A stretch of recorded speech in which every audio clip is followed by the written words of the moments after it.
चलिए सबसे पहले रुक करते भोपाल का, जहां से हमारे संवाददाता गब्बर सिंह ठाकुर हमारे साथ जुड़ चुके हैं। जी गब्बर, बात करें सीएम मोहन यादव की, तो लगातार स्कूलों की जो फीस वसूली है उसको लेकर कई खबरें सामने।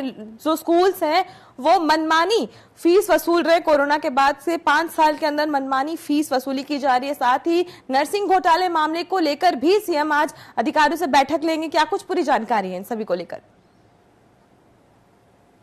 जी बिल्कुल मधु जी, देखिए जो आपने कहा कि जो स्कूलों की बात सामने आई है उसको लेकर के कलेक्टर ने भी कहा है और इसी के साथ में मध्य प्रदेश के सभी कलेक्टर के लिए आदेश जारी किए गए हैं। इसी के साथ भोपाल कलेक्टर ने भी कहा है कि सभी स्कूलों की जांच की जाएगी और जांच के बाद में जो स्कूलें गलत हैं उन पर कार्रवाई की जाएगी। इधर नर्सिंग घोटाले की बात करें तो नर्सिंग घोटाले को लेकर के भी आज सीएम डॉक्टर मोहन यादव अधिकारियों से चर्चा करने वाले हैं। इसी के साथ में आपको बता दें कि मुख्यमंत्री डॉक्टर मोहन यादव हैदराबाद जाएंगे और इंदौर जाएंगे। इंदौर शाम को जाएंगे, लेकिन इसके पहले जो इंदौर जाएंगे, इंदौर देवी अहिल्याबाई होलकर का जो कार्यक्रम है उस कार्यक्रम में शामिल होंगे। लेकिन इसके पहले मुख्यमंत्री डॉक्टर मोहन यादव आज बीजेपी कार्यालय में एक प्रेस कॉन्फ्रेंस करने वाले हैं। प्रेस कॉन्फ्रेंस 12:30 बजे का समय दिया गया है, जो कि मुख्यमंत्री डॉक्टर मोहन यादव आज बीजेपी का जो मीडिया सेंटर है, मीडिया सेंटर में एक प्रेस कॉन्फ्रेंस करने जा रहे हैं। हालांकि अभी इसकी जानकारी ये नहीं दी गई किस विषय को लेकर के वो क्या कहें कि प्रेस कॉन्फ्रेंस करेंगे। लेकिन इसके पहले विपक्ष ने यानी पीसीसी चीफ जीतू पटवारी ने ट्वीट किया है और मुख्यमंत्री की प्रेस कॉन्फ्रेंस से पहले ही 5 सवाल किए हैं। 5 सवालों में उन्होंने विशेष तौर से मध्य प्रदेश में जो नर्सिंग घोटाला हुआ है या फिर यूं कहें कि जो फर्जीवाड़े हुए हैं, इन फर्जीवाड़ों के साथ साथ में जो मध्य प्रदेश में महिलाओं के साथ में अत्याचार हो रहे हैं और जो गुना में एक जो बंजारा समाज का जो युवक था उसका सिर मुंडन किया गया था, उसे मारपीट की गई थी और जूते की माला पहना करके, महिलाओं के कपड़े पहना करके, श्रृंगार करके उसे घुमाया गया था, ये मामला है। इधर छिंदवाड़ा में एक ही परिवार के 8 लोगों की मौत का मामला सामने आता है। ऐसे तमाम मामले हैं। इन 5 मामलों को लेकर के जीतू पटवारी ने मुख्यमंत्री से सवाल किए हैं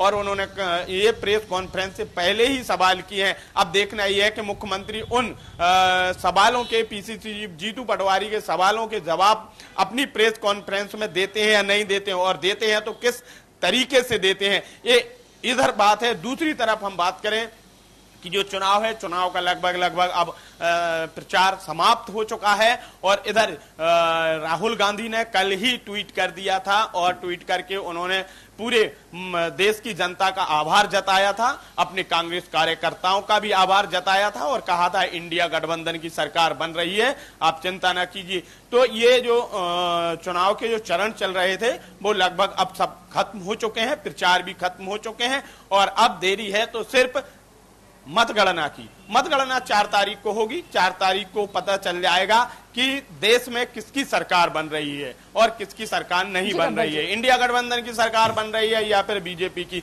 बीजेपी कितनी सीटें लेकर के आ रही है, कांग्रेस कितनी सीटें खोएगी या लेके आएगी, ये तमाम चीजें हैं।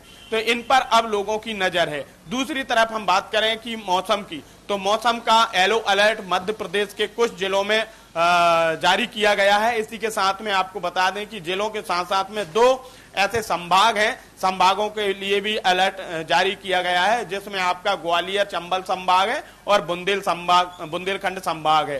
तो इसमें येलो अलर्ट के साथ साथ में बारिश का भी अलर्ट जारी है कि कुछ जिलों में बारिश, हल्की बारिश हो सकती है। इसी के साथ में कहें कि करीबन 1 से 2 डिग्री जो तापमान है, तापमान में कमी आई है। 42.2 पॉइंट कहा जाए मध्य प्रदेश का जो तापमान राजधानी का है, वो राजधानी का तापमान रहा है, यानी 2% करीबन यहाँ पे जो गिरावट हुई है उससे लोगों के लिए कहीं ना कहीं राहत है। लेकिन अभी भी काफी गर्मी लोगों के लिए सहन करना पड़ रही है। इधर मौसम विभाग ने कहा है कि अगली 20 तारीख जो आने वाली है, उस 20 तारीख को मध्य प्रदेश की राजधानी में मानसून अपनी दस्तक दे देगा। लेकिन एक दिन पहले यानी कल मानसून ने हैदराबाद में अपनी दस्तक दे दी थी। हालांकि आज देना थी दस्तक, आज मानसून आना था, लेकिन मौसम विभाग का कहना है कि एक दिन पहले ही हैदराबाद में मानसून आ चुका है और इसी के साथ में मध्य प्रदेश में भी 22 या फिर 23 तारीख तक मानसून आना था, लेकिन 20 तारीख का बताया जा रहा है, यानी 2-3 दिन पहले ही मानसून की स्थिति देखने को मिल रही है कि मध्य प्रदेश की राजधानी भोपाल में 2-3 दिन पहले ही मानसून आ जाएगा। लेकिन अभी जो नौतपा चल रहे हैं, आज 7वां दिन है नौतपे का,